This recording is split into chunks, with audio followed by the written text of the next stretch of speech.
Welcome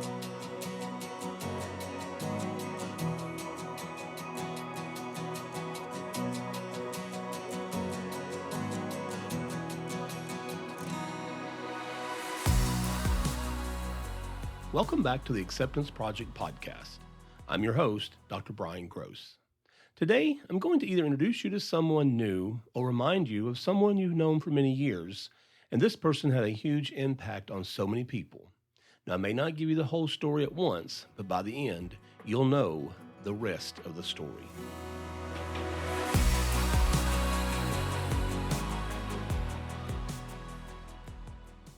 Now, how many of you already know who we're talking about today?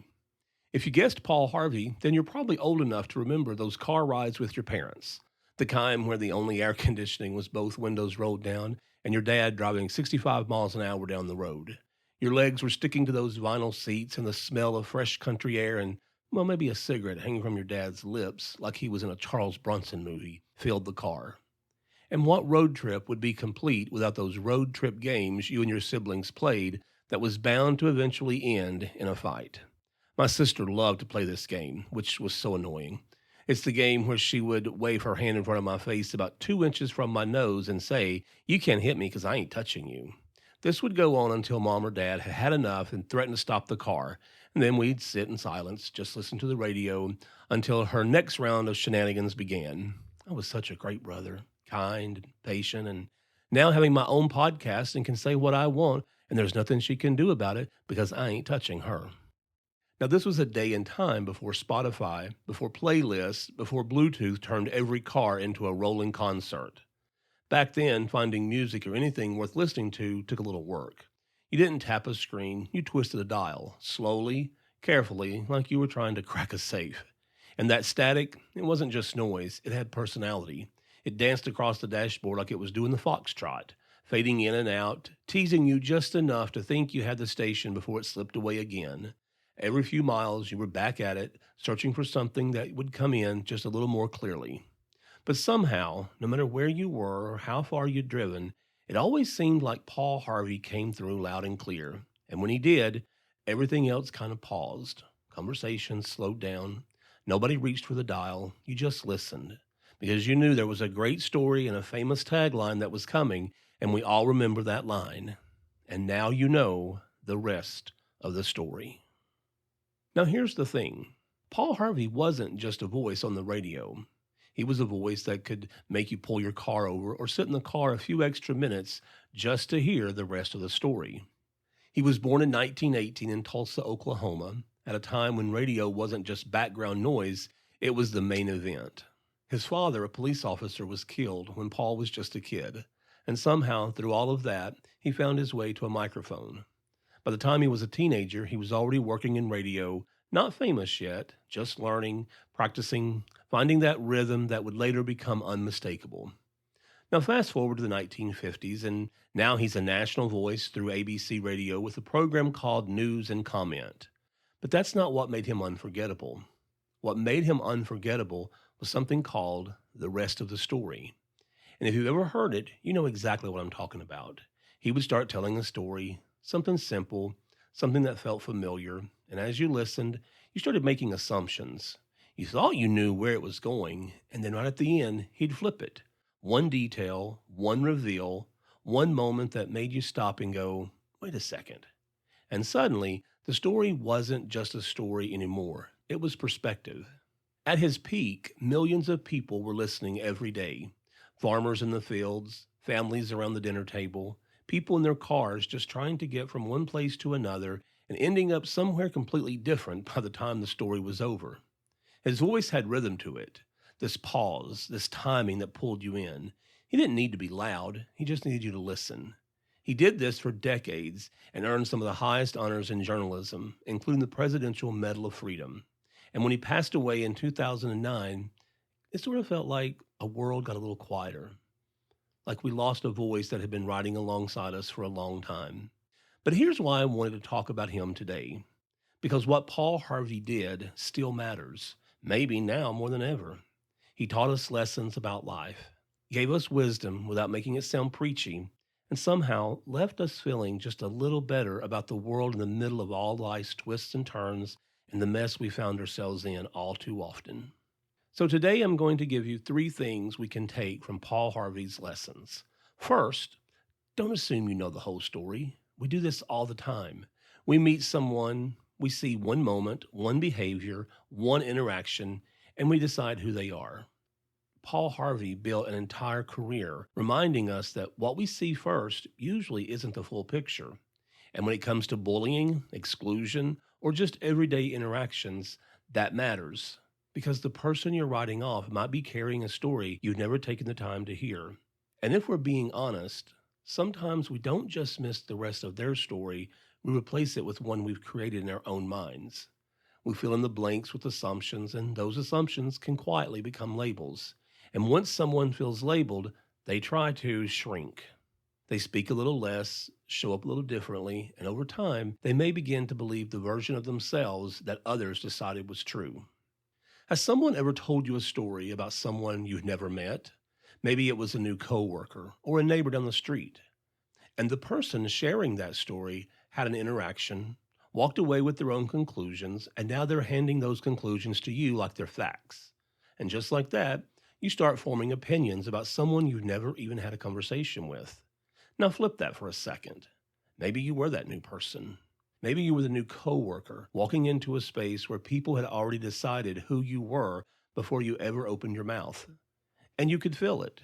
You could feel yourself starting out in a hole you didn't dig, trying to prove something you never broke, carrying the weight of someone else's assumptions before you ever had a chance to tell your own story. So what can we actually do about this? Because it's one thing to recognize it, it's another thing to interrupt it in real time. First, pause before you participate. When someone starts telling you a story about another person, especially one that feels a little too certain, a little too complete, that's your moment. You don't have to accept it as truth just because it's being handed to you that way. You can slow it down. You can shift it. Sometimes it's as simple as saying, "That's interesting. I'd want to get to know them myself." That one sentence doesn't attack, it doesn't escalate, it just redirects. In that moment, you're choosing curiosity over assumption, and that choice matters more than you think. Second, become a pattern breaker in conversations. Gossip and assumptions don't survive on their own. They need people to carry them forward. They get passed from one person to the next like a baton, and at some point, someone has to decide to drop it. That someone can be you. When a conversation starts to label someone, shift it. Ask a different question, change the tone, or sometimes just don't add to it. And I know that can feel uncomfortable, but silence in that moment isn't weakness, it's refusal. Choosing not to feed something that quietly causes people to shrink. And third, give people a clean slate when you meet them. Walk into interactions like you're opening a book for the first time, not reading a summary someone else wrote for you. Let people show you who they are in real time. That alone is powerful because most people don't get that opportunity. Most people walk into spaces already defined by someone else's version of them. And when you choose to see them for yourself, you're giving them something rare. You're giving them a chance to be known, not just assumed. And more often than not, you'll find that your experience of that person looks nothing like the story you were told. Now, the second lesson we've learned from Paul Harvey is how you tell a story matters just as much as the story itself. Paul Harvey could have just reported facts, but he didn't. He told stories in a way that made people feel something, think differently. Pause for a second, and that's what we need more of. Not louder voices, better conversations, more intentional ones, ones that invite people in instead of shutting them out.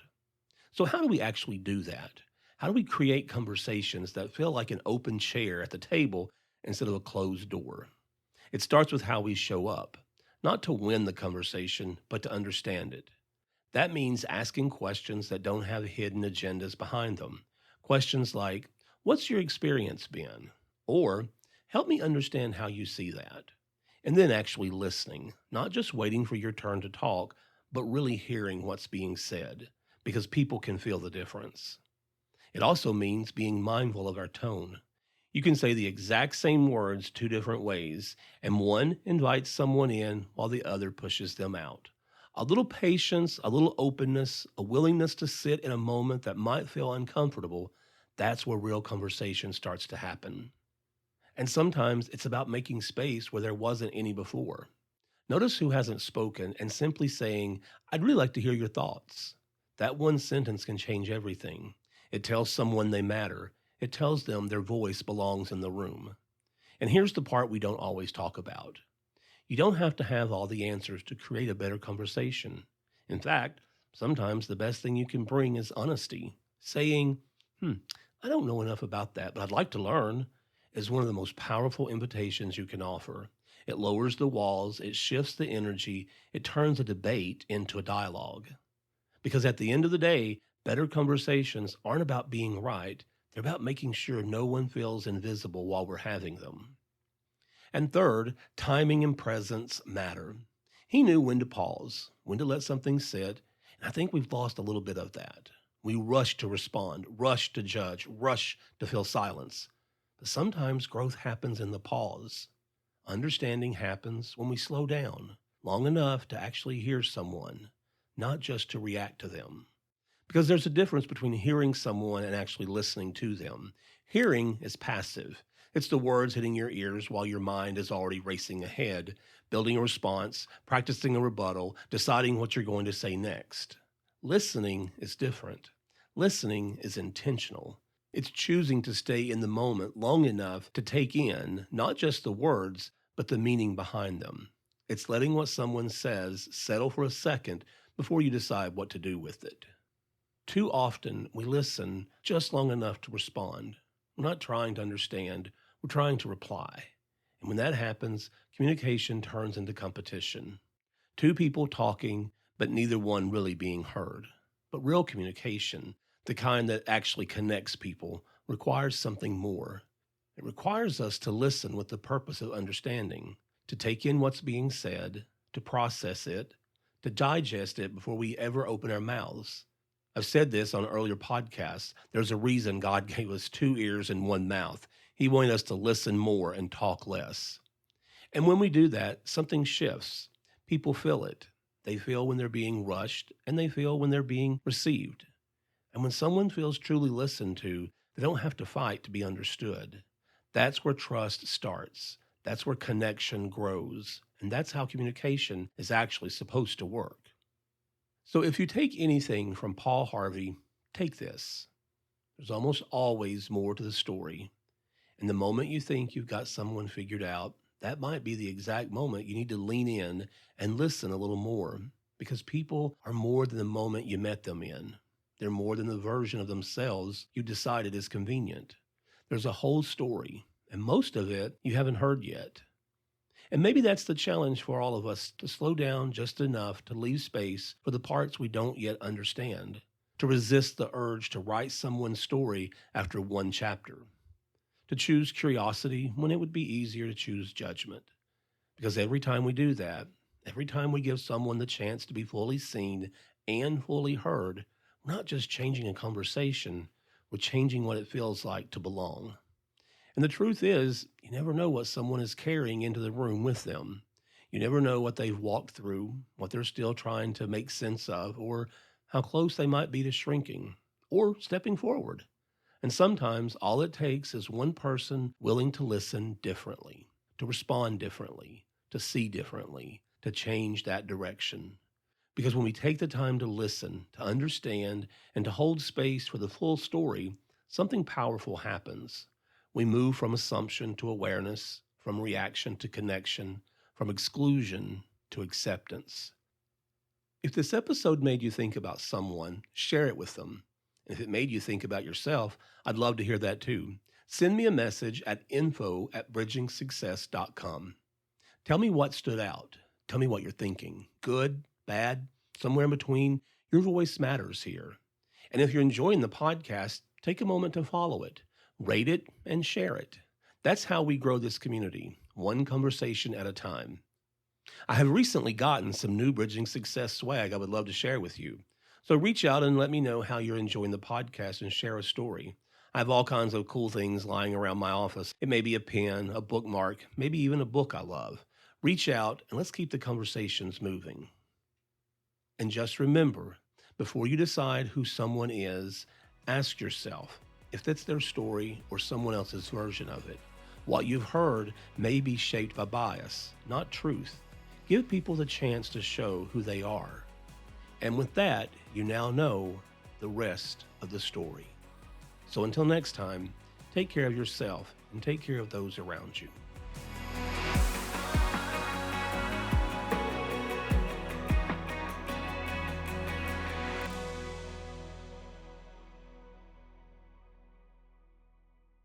The Acceptance Project podcast is a production of Bridging Success, LLC. To learn more about the podcast and our work, please visit bridgingsuccess.com. This podcast and its contents are for educational, informational, and entertainment purposes only. I'm Dr. Bryan Gross, but I'm not a licensed therapist. The topics and opinions shared by me and any guests are our own and should not replace professional or medical advice.